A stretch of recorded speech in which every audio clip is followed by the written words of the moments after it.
Good morning. Ankita Singh, Ritika Patel, Akanksha Mishra, Roli, Ram Kumar, Preeti Verma, Srishti Mishra, Anup Singh, Ankit Tripathi, Parul Tiwari, Shivangi Singh. आज पारुल का birthday है, तो पारुल को हैप्पी बर्थडे। ढेर सारी बधाई, शुभकामनाएं। चलिए आइए भी सभी लोग जल्दी जल्दी। गुड मॉर्निंग सभी को।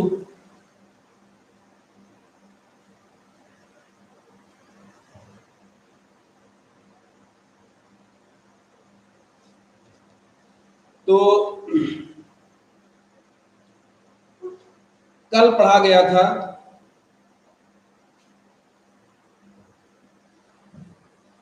कल हम लोग पढ़े थे ओरिजिन ऑफ मैग्नेटिज्म, यानी मैग्नेटिज्म की उत्पत्ति कैसे होती है इसके बारे में पढ़ा गया। Origin of magnetism.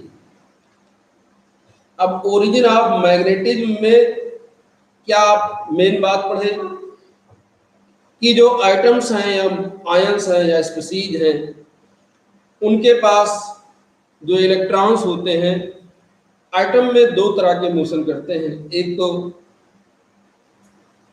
एक motion spin motion of electron और दूसरा motion orbital motion of electron.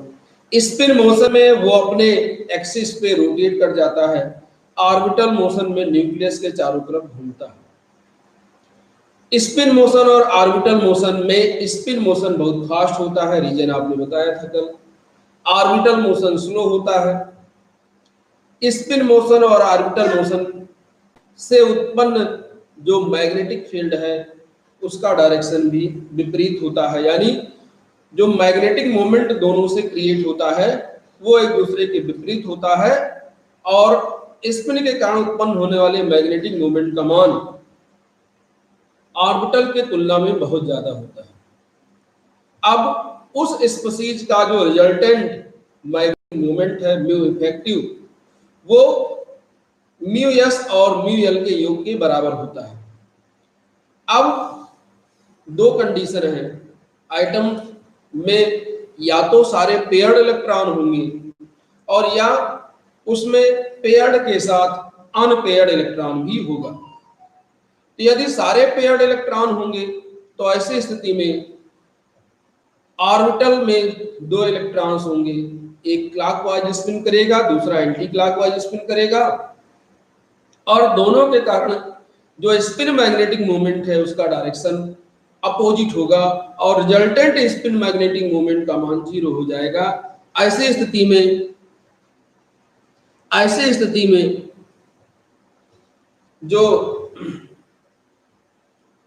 Magnetism होगा उस सब्सटेंस का, उसके लिए केवल जिम्मेदार होगा ऑर्बिटल मोशन, क्योंकि पेयर्ड इलेक्ट्रॉन होने के कारण म्यू एस की वैल्यू 0 हो गई। अब ऑर्बिटल मोशन जब जिम्मेदार होगा तो हम जानते हैं ऑर्बिटल मोशन स्लो होता है, और इससे जो उत्पन्न मैग्नेटिक फोर्स ऑफ लाइंस है वो एक्सटर्नल फील्ड की अपोजिट होती है। इसलिए जब उसको एक्सटर्नल फील्ड या चुंबक के करीब लाते हैं तो इंटरेक्शन के कारण चुंबक उनको बाहर ढकेल देता है। दूसरी स्थिति में हो सकता है कि सब्सटेंस में आइटम्स में पेयर्ड के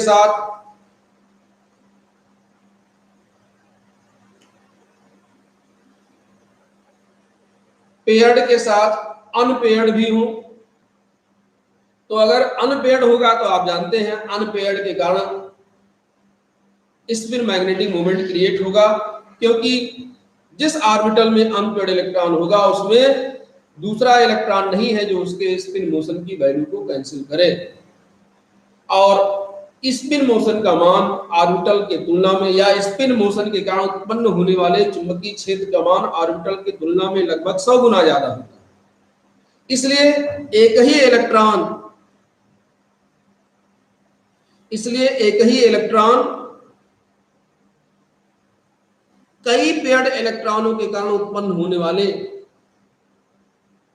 ऑर्बिटल मोशन को कैंसिल करने के लिए पर्याप्त होता है। तो सीधा सीधा इसलिए कह दिया जाता है।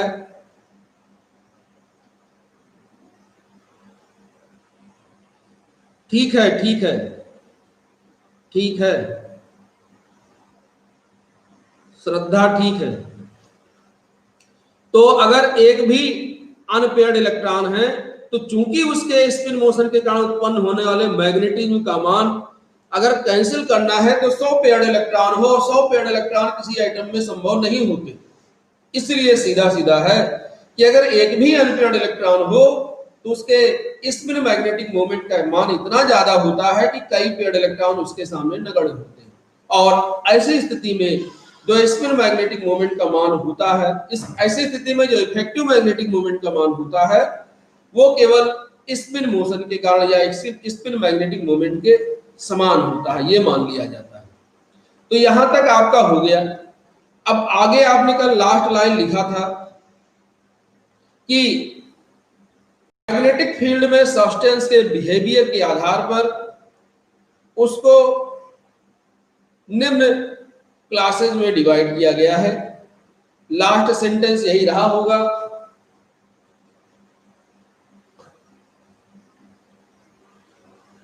शायद different substances shows different behavior, different substances shows different behavior in external magnetic field. Different substances shows different behavior in external magnetic field.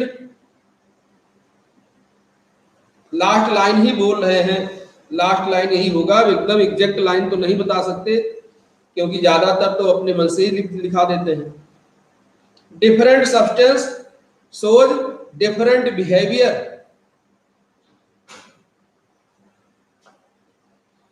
In external magnetic field on the basis of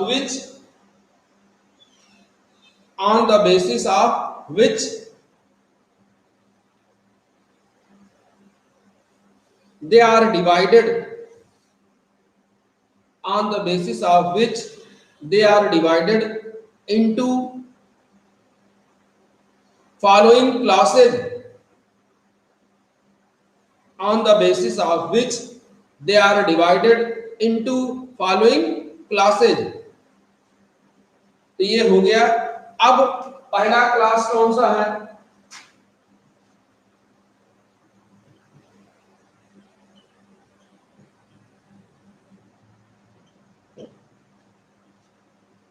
paramagnetism.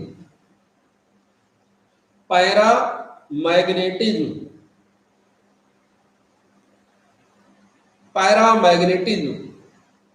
अब ये सब आप पढ़े हैं, second year में notes लिखाए हैं। क्या है? वे सब्सटेंस जो चुंबक के प्रति आकर्षित होते हैं या एक्सटर्नल मैग्नेटिक फील्ड से आकर्षित होते हैं उसे पैरामैग्नेटिक सब्सटेंस कहते हैं। और अट्रैक्शन के इस फिनोमिना को पैरामैग्नेटिज्म कहते हैं।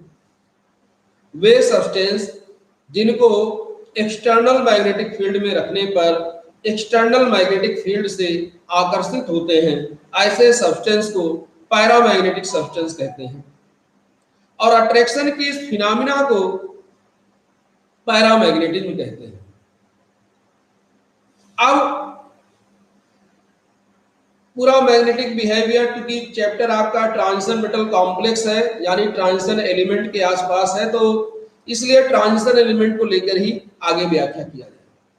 तो अब आगे क्या लिखेंगे कि ट्रांजिशन एलिमेंट के केस में या ट्रांजिशन एलिमेंट के कॉम्प्लेक्स के केस में n-1 d ऑर्बिटल में जो इलेक्ट्रॉन्स हैं पैरामैग्नेटिक के केस में उसमें निश्चित रूप से कम एक अनपेयर्ड इलेक्ट्रॉन होगा या अनपेयर्ड इलेक्ट्रॉन होगा। अब आगे फिर वही बात कि अनपेयर्ड इलेक्ट्रॉन होने की स्थिति में उसमें उपस्थित दूसरा कोई ऐसा इलेक्ट्रॉन नहीं है जो स्पिन मोशन को कैंसिल कर सके। इसलिए इसके मोशन के कारण क्या होगा? स्पिन मैग्नेटिक फील्ड क्रिएट हो जाएगा। तो लिखिए, those substance which are attracted by magnet. Those substances which are attracted by magnet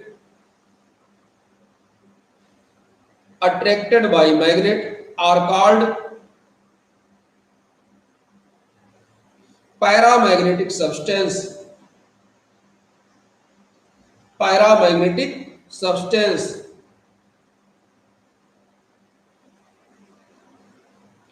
And the phenomena of attraction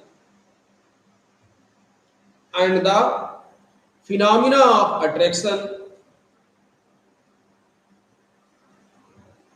is known as paramagnetism. Phenomena of attraction is known as paramagnetism. इसको inverted common कर लीजिए, यानी वे substance जो magnet से आकर्षित होते हैं या एक्सटर्नल मैग्नेटिक फील्ड से आकर्षित होते हैं उन्हें पैरामैग्नेटिक सब्सटेंस कहते हैं, और अट्रैक्शन की इस फिनोमिना को पैरामैग्नेटिज्म कहते हैं। अब अगले लाइन लिखिए,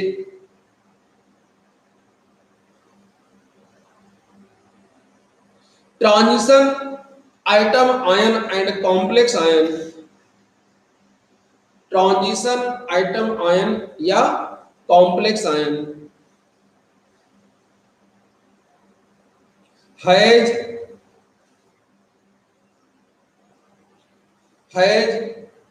mostly unpaired electron,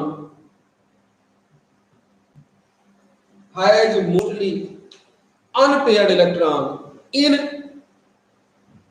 n-1d subshell या n-1d orbital,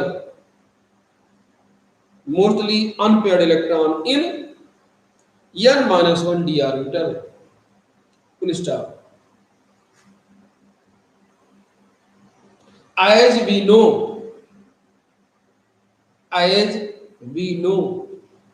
जैसा कि हम जानते हैं, in such case, as we know, in such case, there is no other electron,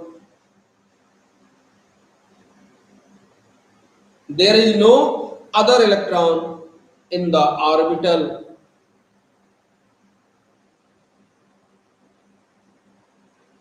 orbital to cancel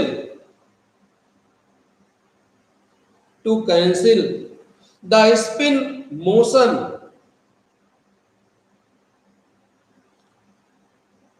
motion or अथवा or the value of spin magnetic moment,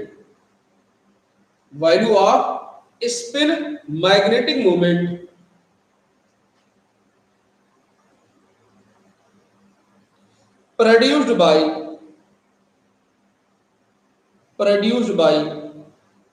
one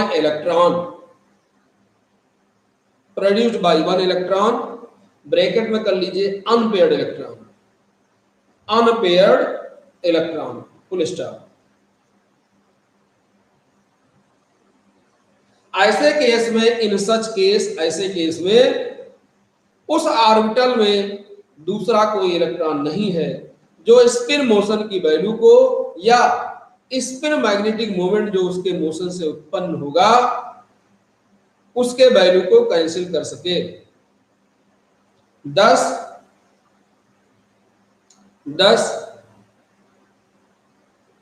we get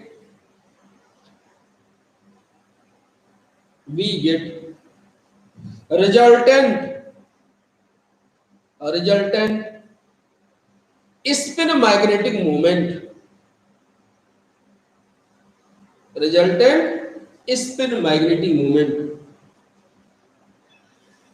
full stop।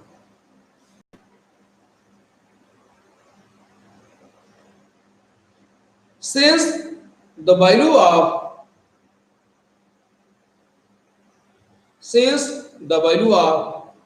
spin magnetic moment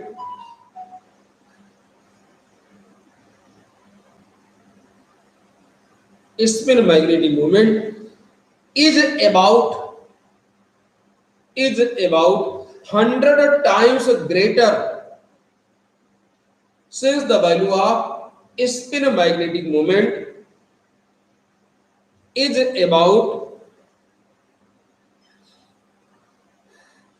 100 times greater, 100 times greater than orbital magnetic moment. Therefore,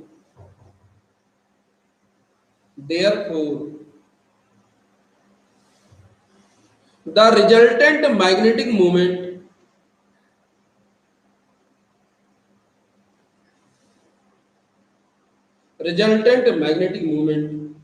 is due to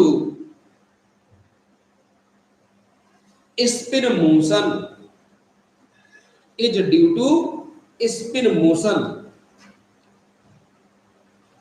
अब कल आपको बताया गया था कि spin magnetic moment और orbital magnetic moment दोनों का जो डायरेक्शन है वो अपोजिट है, दोनों वैल्यू एक दूसरे से घट जाते हैं जब जोड़ा जाता है।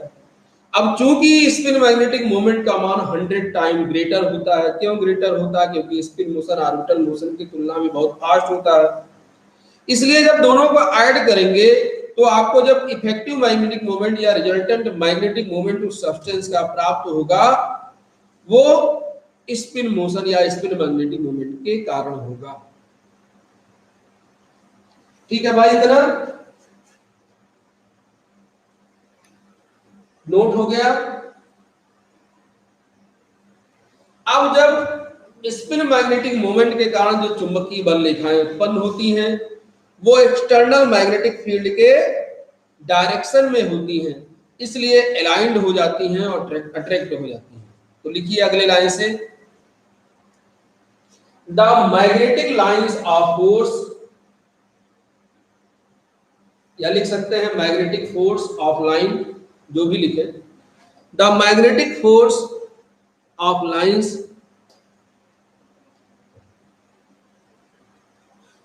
produced by spin motion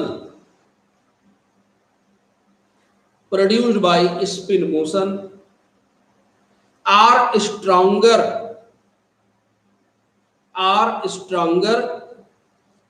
and in the direction of external magnetic field, stronger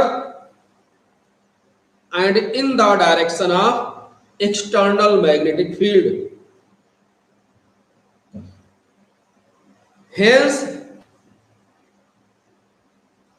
they are aligned, ALIGNED, they are aligned and attracted by external magnetic field, aligned and attracted by external magnetic field.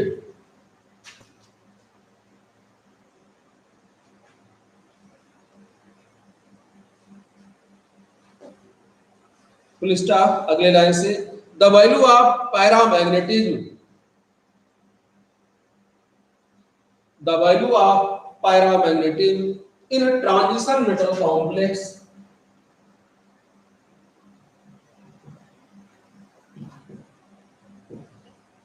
the value of paramagnetism in a transition metal complex is calculated by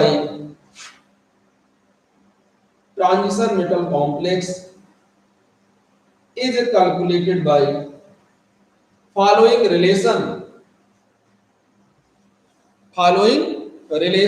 ये है, ये लिखा BM,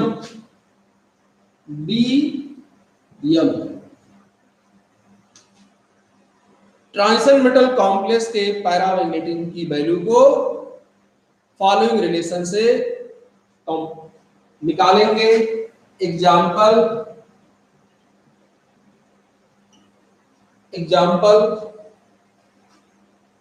कोई transition metal complex ले लीजिए और उसके paramagnetism की वैल्यू को कैलकुलेट करिए।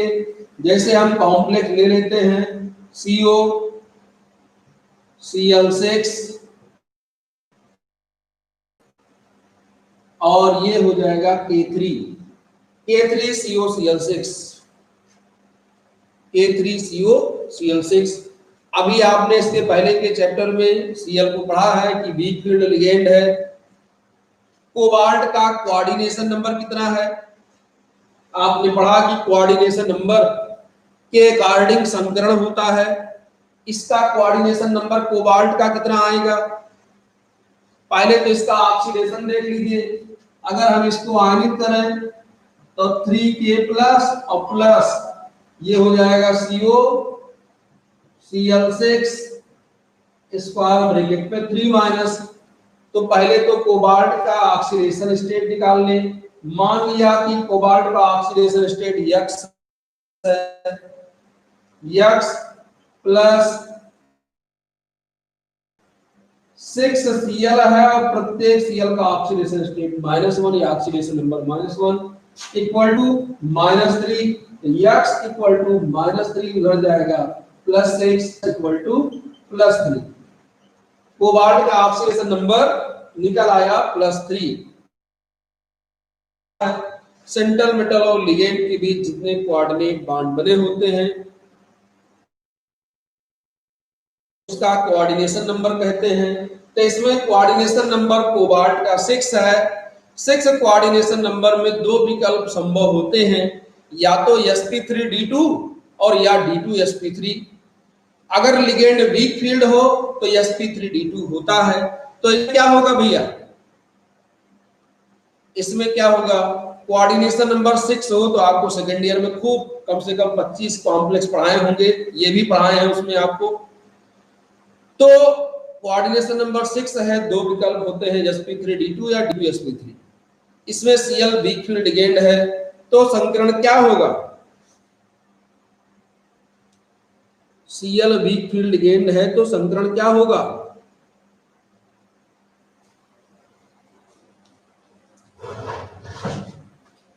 बताइए भैया।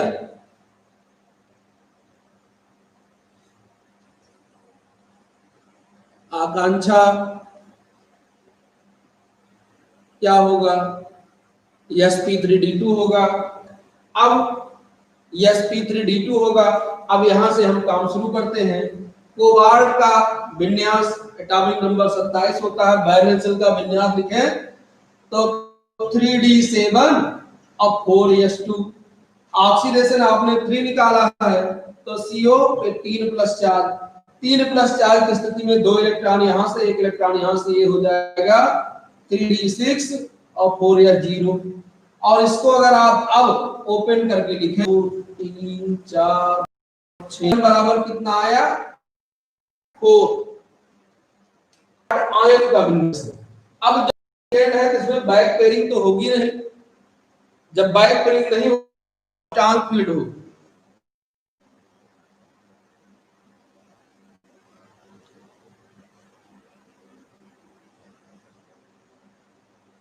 आ रहा भैया? दिख रहा है आप लोग?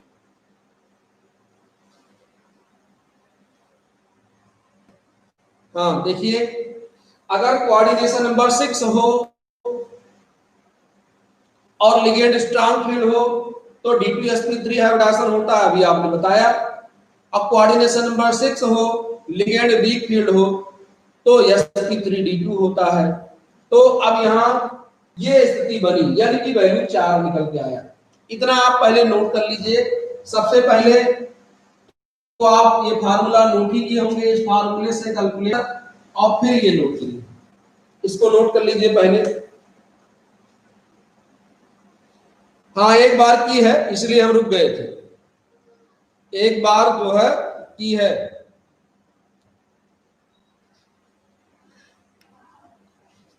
नोट कर लीजिए भैया, नोट हो जाए तो बता दीजिए।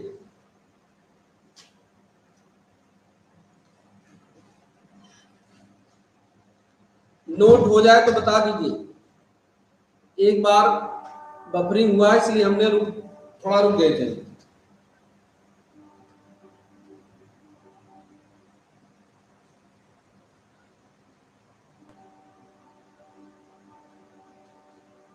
सुजीता पांडे दिख रहा कि नहीं? सुजीता पांडे, मोनिका दिख रहा कि नहीं?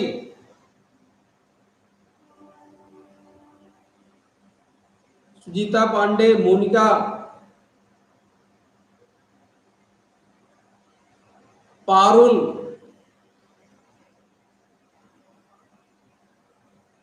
पारुल,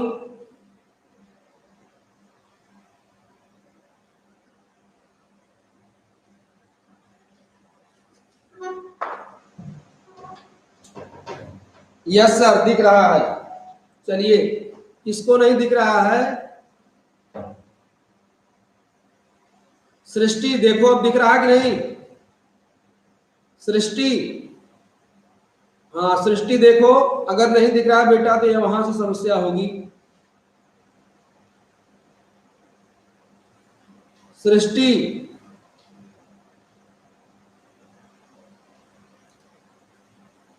नोट कर लीजिए इसको। सृष्टि बताओ, मौसम गड़बड़ है, बारिश हो रही होगी आपके यहाँ, हमारे यहाँ चांसेस बहुत कम है बेटा। यहां से गड़बड़ होता है तो तुरंत शो कर देता है, तो हम 2 मिनट रुक जाते हैं। वह एक बार कभी कदा हो जाता है, अभी हुआ था। बाकी यहां से तो ठीक है, यहां से गड़बड़ होगा तो फिर तार वार टूटेगा तो फिर उस दिन नहीं पढ़ा पाएंगे। बाकी सही है, हाँ ठीक है। चलो, नोट हो गया भाई, नोट हो गया। अब आगे क्या करेंगे? अब आगे आप इसी फार्मूले को लगाइए। इसके आगे हम नोट कर रहे हैं कौन सा फार्मूला? म्यू बराबर अंडर रूट यन प्लस 2 dm। यन की वैल्यू यहां कितना लिखा? 4, तो अंडर रूट 4 प्लस 2 बराबर, ये क्या हो जाएगा? Under root 24। अब इसको आप निकाल लीजिए।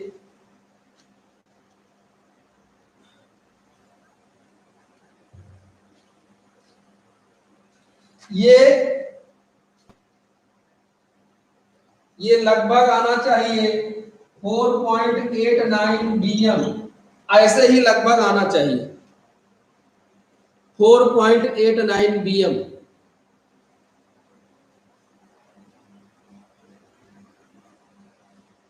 नोट हो गया? तो इस तरह से किसी कॉम्प्लेक्स का मैग्नेटिक बिहेवियर निकालने के लिए आता है, इसलिए फिर से करवा दिए हम। कॉम्प्लेक्स का मैग्नेटिक बिहेवियर निकालने के लिए आता है।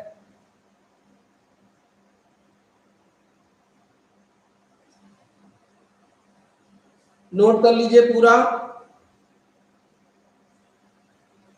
हाँ जो भी हो 4.82। अब आप वर्गमूल निकाल के देख लीजिए, हम ऐसे डायरेक्ट लिख दिए।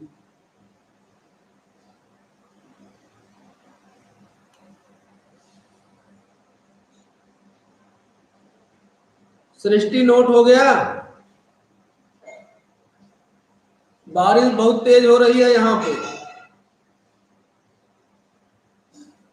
बारिश बहुत तेज हो रही है, इसलिए हल्का फुल्का नेट प्रॉब्लम हो तो उसको देखिए। आप वैसे भी तो नहीं पढ़ पाते हैं, इस बारिश में आते ही नहीं। जिस तरह से बारिश हो रहा है तो हफ्ते में 2 दिन क्लास चलता है, इसमें चल तो रहा है।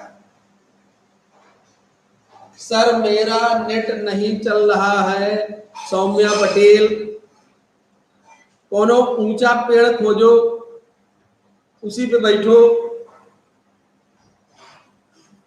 सौम्या, आकांक्षा यस सर, सेकेंड ईयर में आया था, थर्ड ईयर में भी आया है, ये हम भेज देंगे पढ़ाने के बाद। थर्ड ईयर में भी आया है, हाँ भेजेंगे, खूब क्वेश्चन आता है।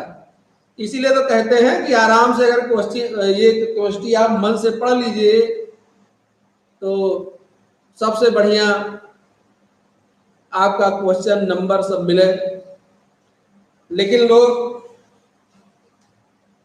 सेकेंड ईयर के हिसाब से हुआ बनाए हैं भाई, मेहनत तो है ही है, भाई तो है नहीं किसी सब्जेक्ट में ऐसे ऊपर रखा है, लेकिन फिर भी आप देख रहे हैं जितना पढ़े हैं अगर मन से कोई पढ़ा होगा तो सारी चीजें आपको ऐसे ही आधा याद है। ऑर्गेनिक में थोड़ा सा मेहनत रहेगा, फिजिकल में भी ज्यादा दिक्कत नहीं है, फिजिकल भी आसान है। नोट हो गया? सौम्या पटेल नोट हुआ? सौम्या पटेल जल्दी बताओ, आगे बढ़े। तो इस तरह से आपको एक कॉम्प्लेक्स का मैग्नेटिज्म निकलवा दिए।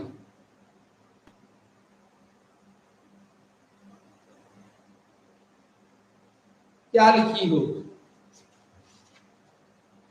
सर? सौम्या पटेल क्या लिखी हो, पढ़ी नहीं पा रहे हो? सौम्या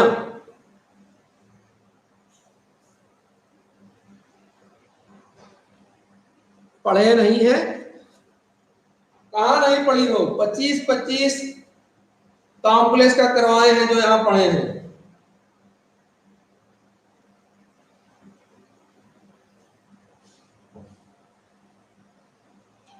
अच्छा, पेड़ नहीं है। अच्छा, तुम्हारे यहाँ पेड़ नहीं है, ये वो समस्या है। मिटा रहे? पेड़ नहीं है भाई इनके यहाँ। तब क्या करोगे फिर? पेड़ नहीं है, तब अब क्या हो सकता है? तब खेत में मचाना बना लो। मचाना जानती हो? खेत में मचाना बनता है। उससे दो काम होगा, अगर गांव में हो तो उससे दो काम होगा। इसी बहाने घर का थोड़ा काम हो जाएगा। खेत में रहोगी, वहां से जानवर नहीं आएंगे, रखवाली भी खेत की हो जाएगी और तुम्हारी पढ़ाई भी हो जाएगी।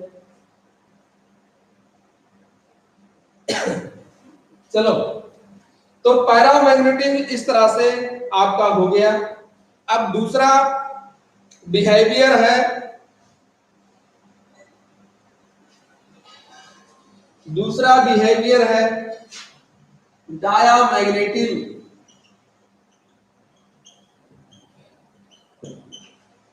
डायामैग्नेटिज्म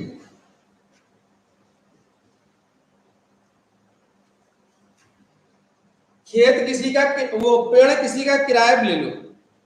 देख लो किसी के खेत में ऊंचा पेड़ हो तो किराए पे ले लो पढ़ने के लिए। डायामैग्नेटिज्म अब ये भी उसी तरह से है। देखिए कितना बढ़िया चैप्टर है आपका डायामैग्नेटिज्म। अब ये भी आप जानते हैं, वे सब्सटेंस जो मैग्नेट से रिपेल होते हैं उन्हें डायामैग्नेटिक सब्सटेंस कहते हैं, और रिपल्सन के इस फिनोमिना को डायामैग्नेटिज्म कहते हैं। लिखिए,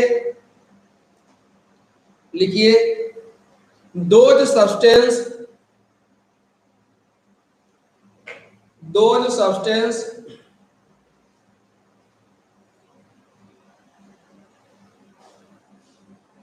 those substance which are those substance which are repelled by magnet,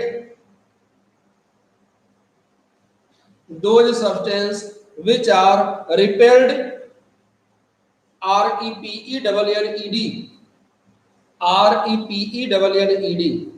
repelled by magnet are called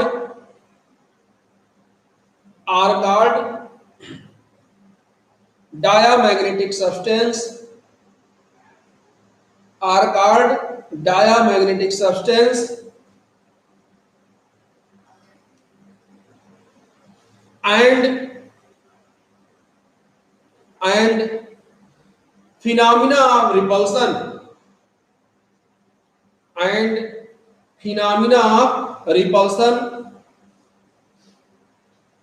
are known as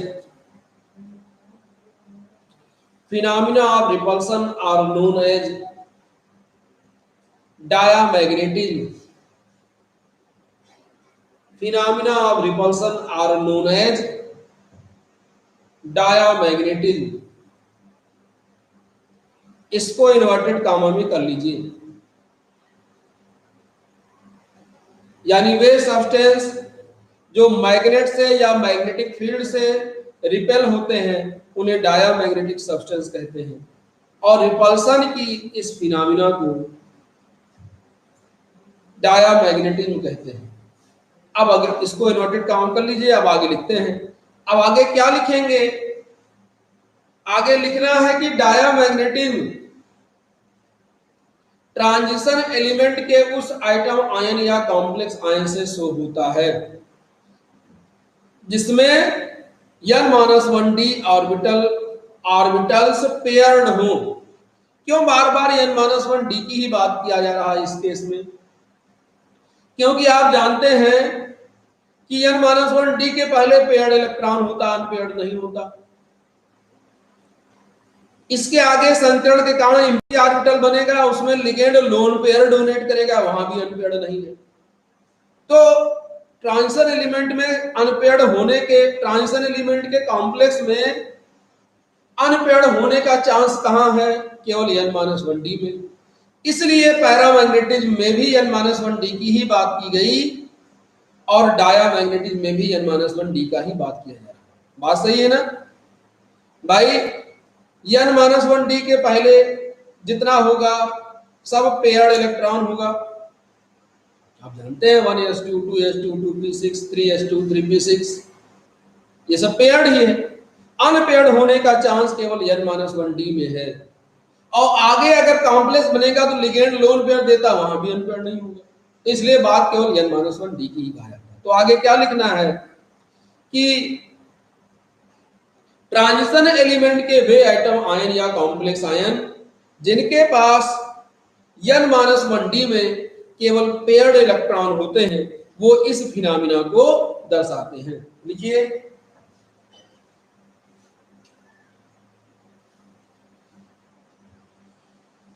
those atoms ions are complex ions, those atoms ions are or अथवा complex ion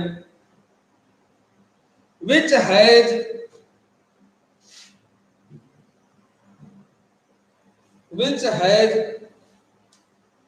only paired electron, which has only paired electron in n-1d orbitals, n-1d orbitals shows the phenomena of diamagnetism,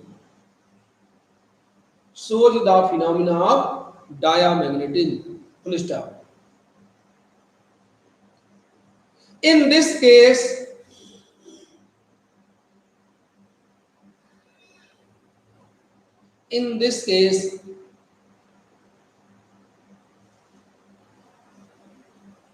all the orbitals has paired electron, all the orbitals has paired electron, hence spin magnetic moment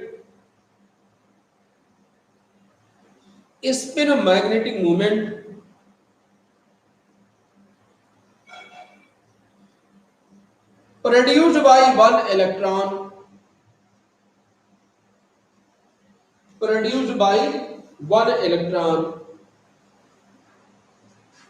is exactly cancelled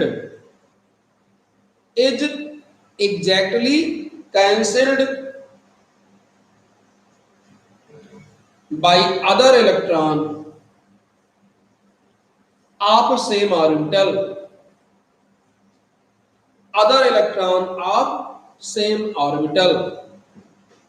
and resultant spin magnetic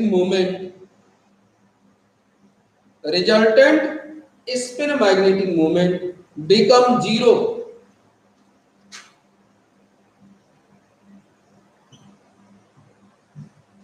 Resultant spin magnetic moment become zero, लिख लीजिए mu S equal to zero,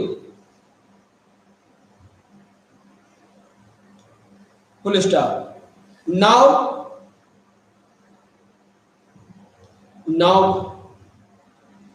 only orbital motion of electron, orbital motion of electron is responsible for magnetism, full stop। magnetic lines of force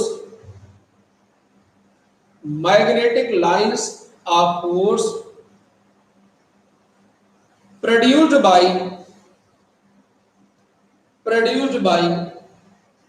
orbital motion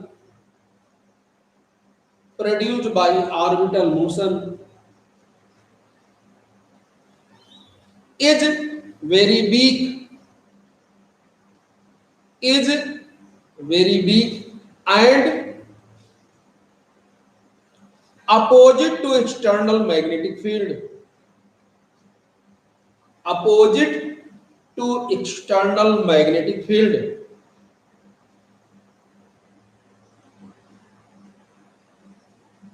hence on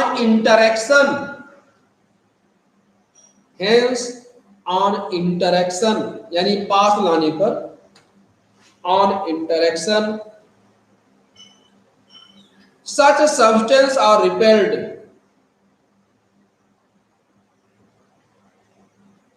hence on interaction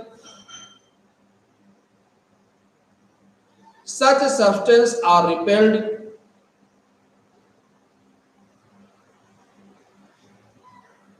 by external magnetic field, such substances are repelled by external magnetic field।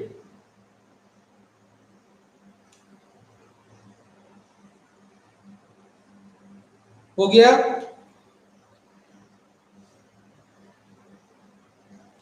क्या लिखे? Now only orbital motion of electron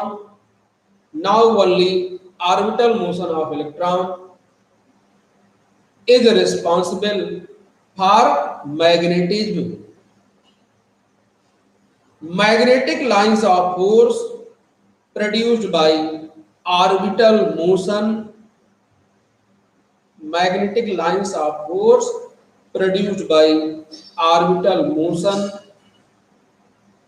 are very weak and opposite to external magnetic field,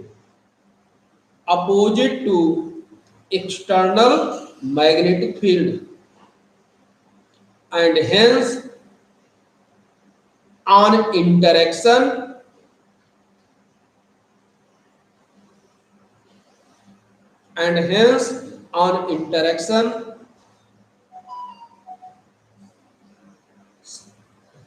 such substances are repelled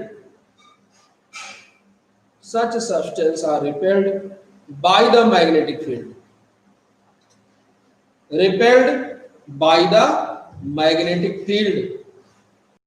हो गया Ankita?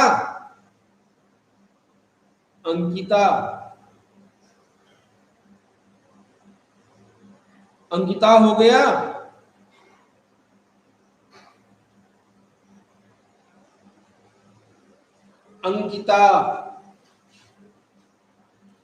Ankita Singh note हो गया? दोबारा बोल दिए? चलो ठीक है। अब इसका भी एग्जाम्पल लिखते हैं। यहां भी मैग्नेटिज्म उसी फार्मूले से कैलकुलेट होगा। अब उस वाले में लिखा दिए हैं कि पैरामैग्नेटिज्म की वैल्यू डायामैग्नेटिज्म से 100 गुना ज्यादा होता है, तो इसमें भी चाहें तो लिख लें कि डायामैग्नेटिज्म की वैल्यू पैरामैग्नेटिज्म से 100 गुना कम होता है। लिख लीजिए एक line, the value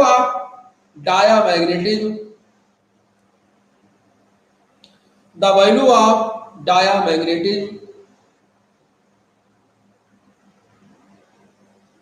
is 100 times less, 100 times less than paramagnetism. Paramagnetism. अब यहां भी एग्जांपल एक कैलकुलेट कर लीजिए।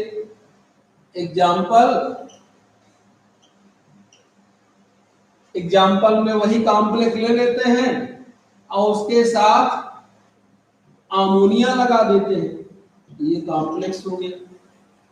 वही प्रोसेस यहां भी, ये बनेगा CO NH3 3 प्लस और प्लस 3 Cl माइनस, इसका oxidation X plus 6 oxidation state 0 equal two plus 3 X equal two plus 3। अब आगे आप निकाल लीजिए। कोबाल्ट का विन्यास 27 होता है एटॉमिक नंबर, तो 3d7 4s2, cobalt 3 plus 3d6 4s2 4s0 4s0। अब उसके बाद कॉम्प्लेक्स का लिखेंगे, CO थर्ड वही कॉम्प्लेक्स है NH3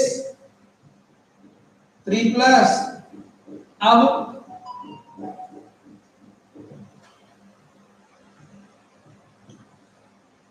अब इसमें बैक पेयरिंग होगी कि नहीं होगी? बैक पेयरिंग होगी कि नहीं होगी? कोऑर्डिनेशन नंबर यहां भी कोबाल्ट का 6 है, क्योंकि 6 अमोनिया कोबाल्ट के साथ CO3 प्लस के साथ कोऑर्डिनेट बॉन्ड बनाएंगे, तो बैक पेयरिंग होगी कि नहीं होगी कॉम्प्लेक्स बनने पर? मोनिका बताओ, होगी। तो बैक पेयरिंग जब होगी तो ये हो जाएगा ऐसे, 6 इलेक्ट्रॉन हैं इसमें आ जाएंगे, बाकी दोनों में लिगेंड के इलेक्ट्रॉन जाएंगे, तो अब यहां क्या हो जाएगा, n इक्वल टू 0। क्यों ऐसा हुआ? Back pairing due to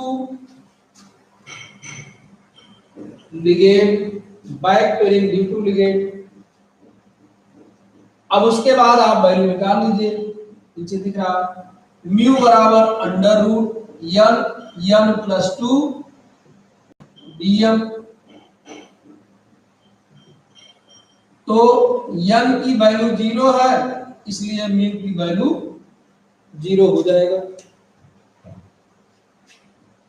sir oxidation state 3 होगा या प्लस 3 होगा? ऑक्सीडेशन स्टेट निकालेंगे तो प्लस 3 तो आएगा, ऑक्सीडेशन स्टेट प्लस 3 होगा।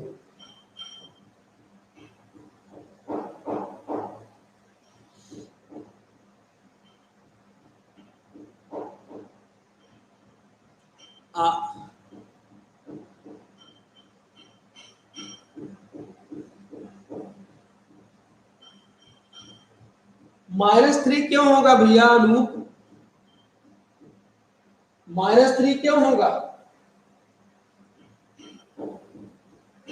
-3 नहीं होगा, अमोनिया मॉलिक्यूल है, देखिए इसका मान लिया X, 6 अमोनिया है और ऑक्सीडेशन स्टेट 0 है अमोनिया, तो ये 0 हो गया, तो प्लस 3 तो आएगा।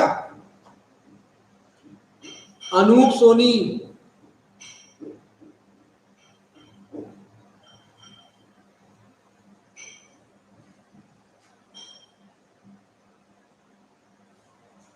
-6 कहां है भैया?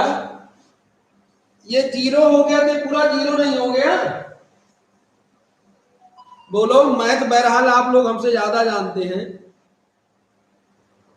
हाँ ठीक, वही तो, मैथ बहरहाल ज्यादा पढ़ा भी नहीं पाएंगे, नहीं मानोगे तो जितना बताओगे फिर अंत में हाँ कह देंगे।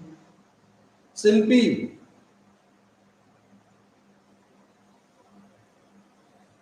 हाँ सही है, NH3 का 0 होता है तो 0 हो गया। नोट कर लीजिए इसको, नोट कर लीजिए। अब म्यू की वैल्यू 0 आ गया, इसलिए ये कॉम्प्लेक्स डायामैग्नेटिक है। म्यू की वैल्यू 0 है, इसलिए ये कॉम्प्लेक्स डायामैग्नेटिक हो जाएगा। नोट कर लीजिए इसको।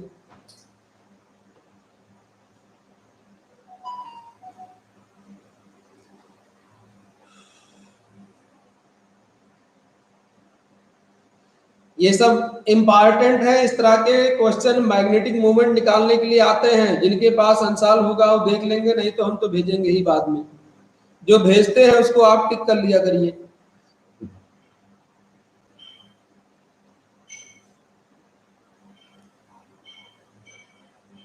नोट हो गया।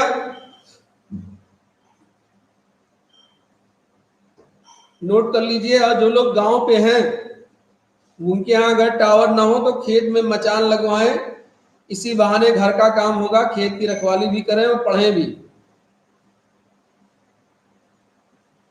जितने लोग घर पे हैं वो ऐसा करें, खेत में बढ़िया बैठे, ताजी ताजी हवा मिलेगी और खेत की रखवाली भी हो जाएगी। आप लोगों को जब देखेगा जानवर कि हमसे भी बड़ा कोई बैठा है ऊंचा दरबार लगा के, तो वो नहीं आएगा। हो गया भाई?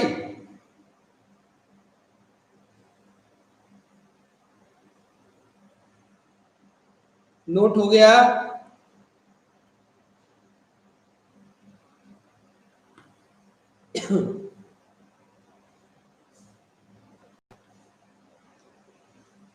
सही है ना? तो ये हुआ मोनिका दीदी।